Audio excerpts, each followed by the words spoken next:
Hey folks, welcome to Word Equity, where we tackle the Bible, the Word, and hope to gain some equity in knowledge and wisdom.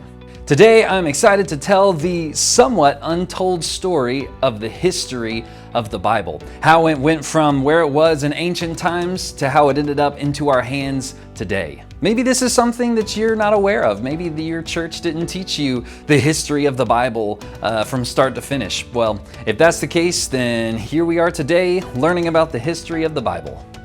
What we're going to do today is go through most of the leading theories of how the history of the Bible came into our hands today.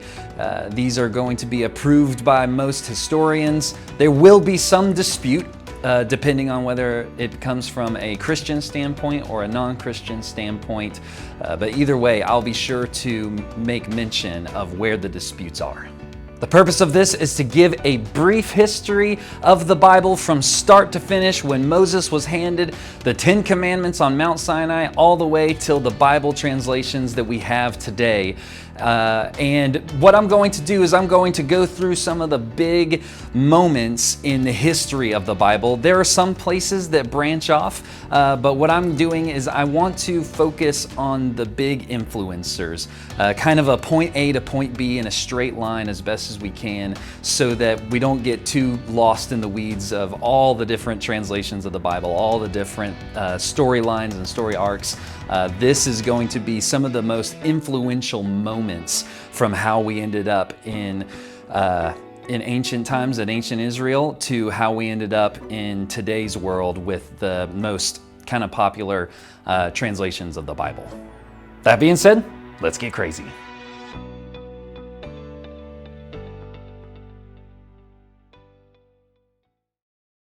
We begin talking about the history of the Bible by talking about oral tradition. The process of oral tradition is the practice of passing down stories from one person to another.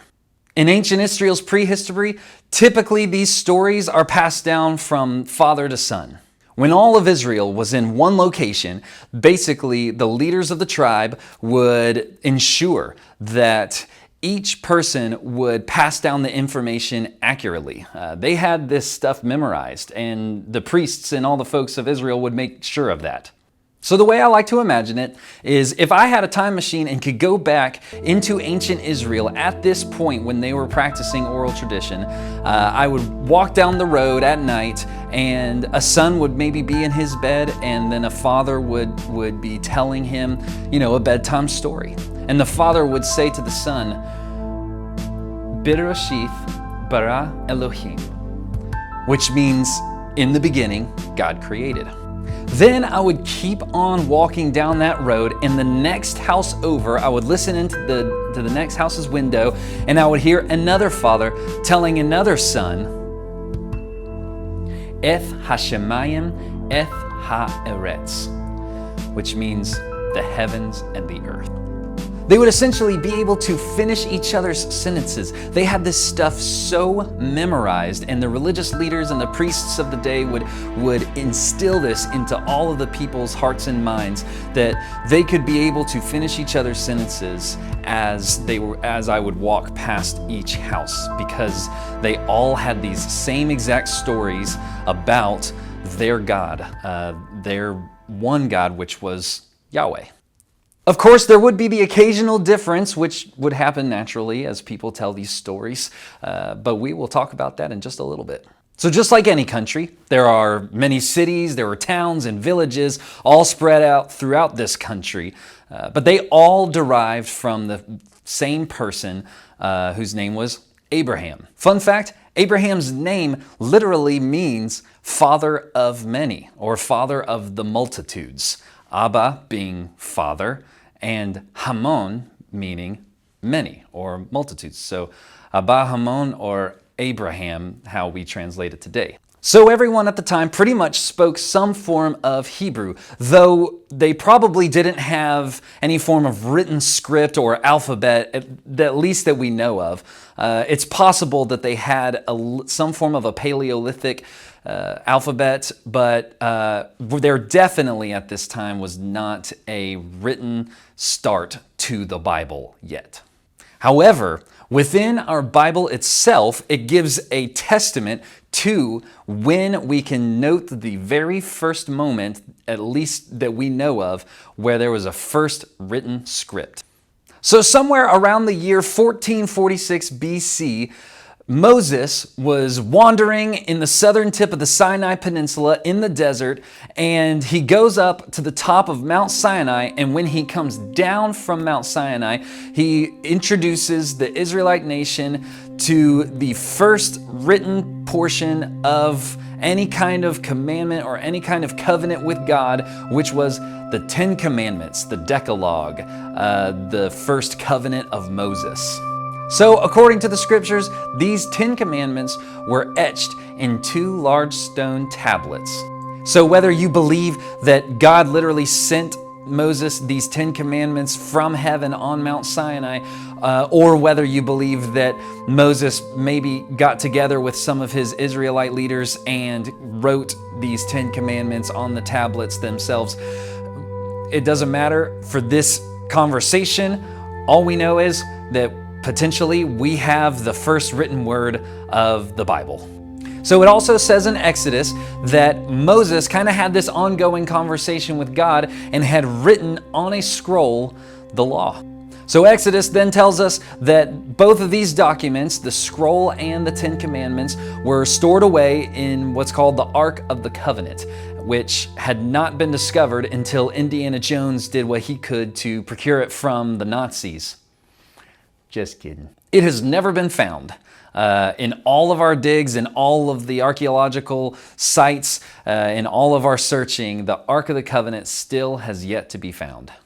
So this is where things get a little hairy between what the Bible says about itself versus what historians and scholars and linguists say about it.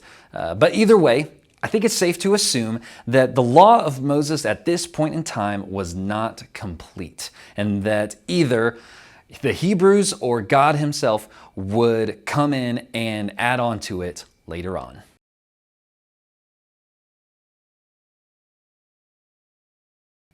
So here's the complication. There are many instances where the Torah references the Torah within the Torah. It's like Torahception. Many times in Deuteronomy and Numbers and Exodus, there are multiple times that they use this one word, Torah. It's confusing because there seems to be no explanation similar to, Moses and the 10 Commandments. There's no story as to how the Torah, the full Torah, kind of came to be. So we kind of have to put the puzzle pieces together ourselves. These books of the Old Testament just kind of show up within the Old Testament. So because the characters in the Bible reference the Torah, we can assume one of two things. Either they had full access to the entire Torah, capital T, or they were referencing the Torah, little t. Here's the distinction. Torah in Hebrew, the Hebrew language, literally just means the law. So any law made in Leviticus is going to be called a Torah, a little t Torah. However, the same word Torah with a capital T also is referring to the law, the first 5 books of the Bible, known as the Pentateuch. Penta meaning 5, Tuch meaning books in the Greek language, who later coined that word. These books in the Torah were Genesis, Exodus, Leviticus, Numbers, and Deuteronomy. It's difficult because the Hebrew language, their alphabet does not do what our alphabet does. It doesn't have capital letters or lowercase letters. It simply just says Torah, and it could be talking about the little t Torah or the capital T Torah. And so either when they reference it, either they're talking about the full Torah, the 5 books of the Bible, or they are talking about just one of the individual laws. We don't know. But I think for this conversation, it's safe to assume that when they use the word Torah, they are talking about the little t Torah, that there are individual laws written on the scroll in the covenant of Moses that they had access to, but not the full 5 books of the Bible. It's probably important right now to go ahead and get this out of the way, to go over the documentary hypothesis, or the JEDP hypothesis. Basically, what the documentary hypothesis is that there were linguists in and out of the Christian faith who noticed as they were going through the Pentateuch, as they were going through these texts, they noticed that there was a literary inconsistency in the writing styles between the authors, which leads to the theory that there were multiple authors who wrote Genesis, who wrote Exodus, who wrote any of the first five books of the Bible, that there were multiple hands that were involved in it. So the reason why that this documentary hypothesis is also called the JEDP hypothesis is because they use this acronym to section off the different authors. So the authors of the Pentateuch are labeled, you got first J, the J's are the Yahwists. Yahweh in German is Jehovah, which is why it's the letter J instead of the letter Y. The person who came up with this theory is German, so he went with Jehovah, but they're called the Yahwists.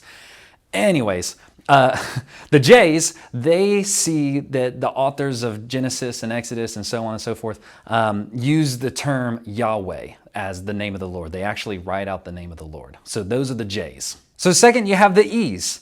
The E's are the Elohists, and the Elohists are the authors who use the term Elohim instead of Yahweh, because Yahweh was a name that is very revered, and so they used Elohim, which means just literally God. So third, you've got the D's. The D's are the Deuteronomists, and the author who wrote Deuteronomy had a singular writing style that was different from all the rest. More on that later. So last but not least, you have the P. P stands for priests, and those priests were the authors during Ezra's time. Again, more on that later. So a lot of hands took place in writing the Old Testament. And again, this is just a theory, but it is a pretty widely accepted theory, and it can fit and make sense throughout the Bible if we allow ourselves to just simply put the puzzle pieces together.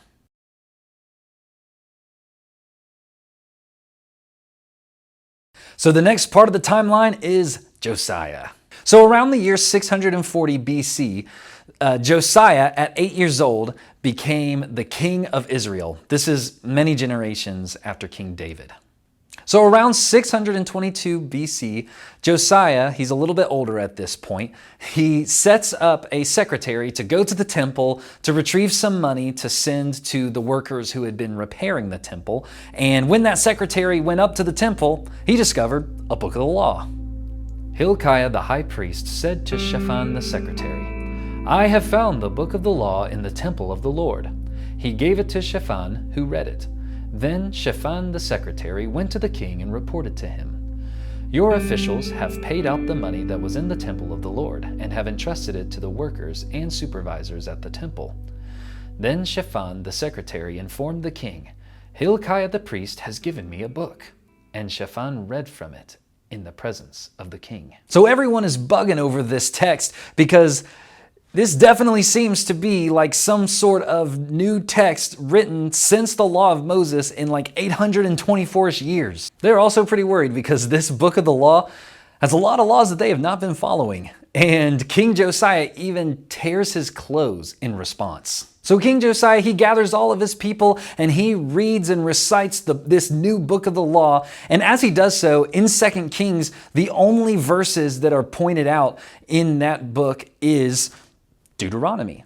They're all verses that are out of Deuteronomy. And so that's what leads most folks to believe that the book of the law that King Josiah ends up with, that his secretary discovers in the temple, is the fully written text of the book of Deuteronomy. So regardless of what you believe, whether God sent down the book of Deuteronomy in the temple for Josiah to have, or Josiah needed to make a bunch of laws for the nation of Israel and he wanted to have God's authority as a part of these laws, regardless of what you believe, we have found the book of Deuteronomy. Anywho, Josiah was a very good king. He was following all of God's commandments and he was repairing the temple so that it could be fully built up as it was in the days of Solomon and doing all the renovations, and everything was all hunky-dory until Josiah dies. So the wake of Josiah's death was pretty catastrophic, actually, and it ends up being one of the biggest moments in the Bible's history. Basically, for the Hebrew people, things went to Sheol in a handbasket. A date that historians and scholars and my religious professors would ingrain in your minds, in their minds, is the date 587 BC. It's known that about 597, 596 BC, the Babylonian Empire took over Israel. In the wake of Josiah's death, the new king was not able to keep the Babylonians at bay as Josiah was able to do. And so the Babylonians took over. Throughout that takeover, the Babylonians were sending the Hebrew people out into exile. After 10 years or so, King Nebuchadnezzar in 587 BC burned the entire city of Jerusalem down, and he tore down the first temple of Solomon. He sent those who survived the attack into exile, thus marking the time period called the Babylonian exile, or the Babylonian captivity. The Israelites became wanderers again, and they had to be separated from their neighbor tribes, from their friends, and even from their families. Fun fact, the word Hebrew in Hebrew actually means to pass over or to cross or to traverse. So it almost kind of seems like destiny, right, for the Israelite people to just constantly be on the move. This is incredibly important because this is the last known moment where the Ark of the Covenant was. And it seems that maybe the Babylonians straight up just destroyed the Ark of the Covenant because it has not been found since. And so the scroll, the Ten Commandments, possibly the book of Deuteronomy were all lost. And the Israelite nation was not only separated from themselves, but without their holy texts. So for 48 years, the Israelites were under the control of the Babylonian Empire, and most were scattered throughout all the different lands within the empire and had been taken out of the city of Jerusalem, out of Israel, out of everything that they had once known for 48 years, until the Persians came. So the Persians swooped in. They were, I guess, a bigger empire or had a better army than the Babylonians. And they swooped in, got rid of all the Babylonians. And they were pretty cool with the Israelites and their customs. And so they basically allowed the Hebrew people back into their land of Israel and were able to keep their laws and their customs and without too much of a fuss. So this is where the history of the Bible comes back into play, because when the Israelite nation all came back together, this is somewhat speculative, but I like to think that they pretty much all had this conversation where they were just like, dude, the exile was not fun, and we need to write all that stuff back down again so that we can have this concise law. And so what the Hebrew people did was they came together, the priests, the Levites, they all came in and they wrote down now what we know as the official version of the Torah. We don't know this for a fact, but it is possible that someone in the Hebrew tribe during the Babylonian exile had held on to that book of Deuteronomy that Josiah had. So maybe they had that at play when they were coming back together and rewriting the Torah, but we don't know. All we really know is that Ezra, at some point, comes up in front of all the people and he reads aloud the full version of what most believe to be the Torah with a capital T. So on the first day of the 7th month, Ezra the priest brought the law before the assembly, which was made up of men and women and all who were able to understand. He read it aloud from daybreak till noon as he faced the square before the water gate in the presence of the men, women, and others who could understand. And all the people listened attentively to the book of the law. So the Levite priests were also a part of this, which is how we ended up with the book of Leviticus. They created a whole bunch of laws to keep people in order and somewhat to keep people healthy and safe. They noticed that when people ate pigs, they would either get super sick or even possibly die. They weren't cooking it hot enough, but so they wrote a law. The Levites and other priests also wanted to be known as holy, which holy just literally means to be set apart, to be different or set aside for God. And so they would write out these laws that would keep them separate from other tribes. Basically, they wanted to be the trendsetters compared to all the other nations around them. So if the Canaanites were to say, hey, we're going to start wearing clothes with multiple different kinds of material, the Levites said, nope, we want our one material. Who cares if we're itchy? We are frugal and holy. So Leviticus was created and Numbers was done very similarly. And if they already had Deuteronomy, then great, they could add it to the list, and then they would put Genesis and Exodus in there, and bada bing, bada boom, you got the Torah. So though there were multiple authors, it is widely believed that this is the Torah with the capital T that Ezra stands before everyone and reads aloud. So Ezra got this really high honor to be the first person ever to read the Torah, the Pentateuch, the first 5 books of the Old Testament Bible.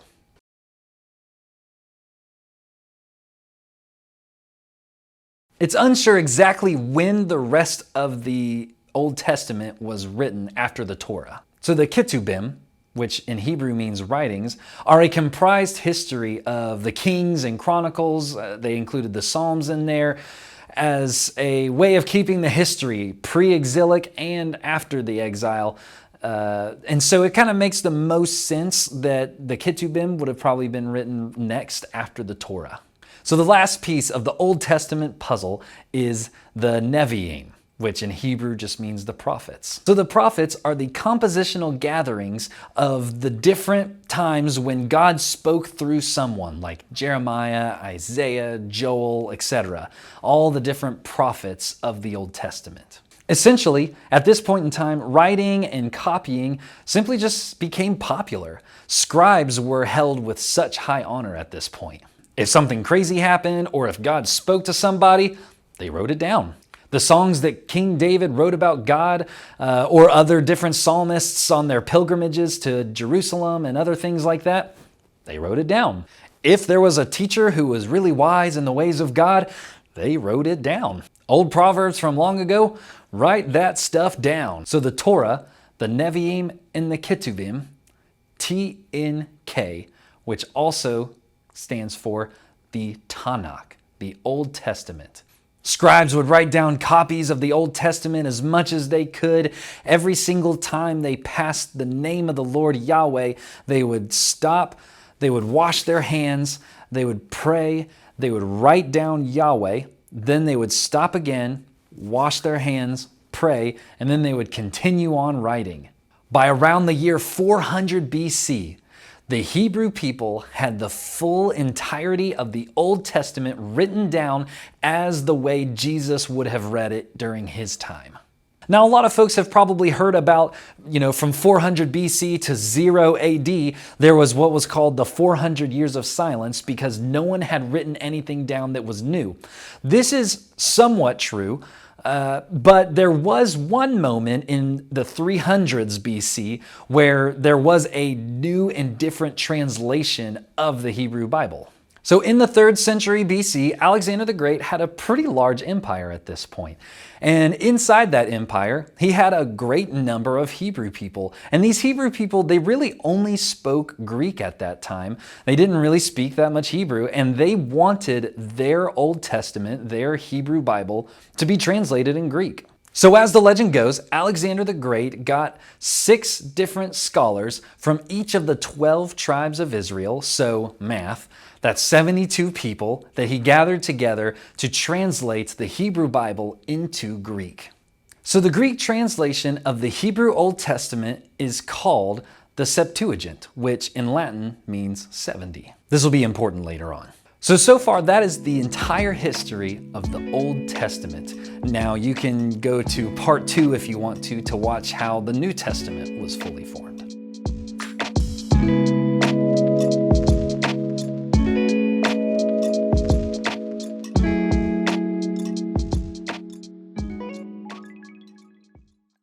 And that ark has not been discovered since the Nazis discovered it. Nope, wrong.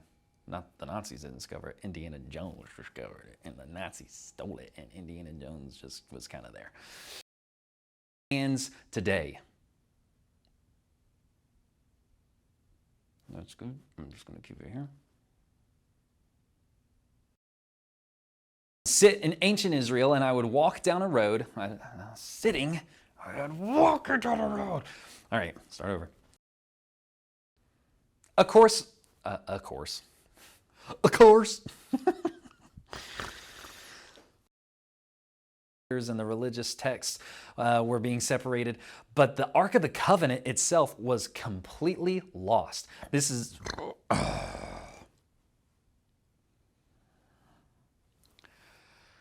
burp. He sends a secretary up to the temple to start paying for those who had repaired the book of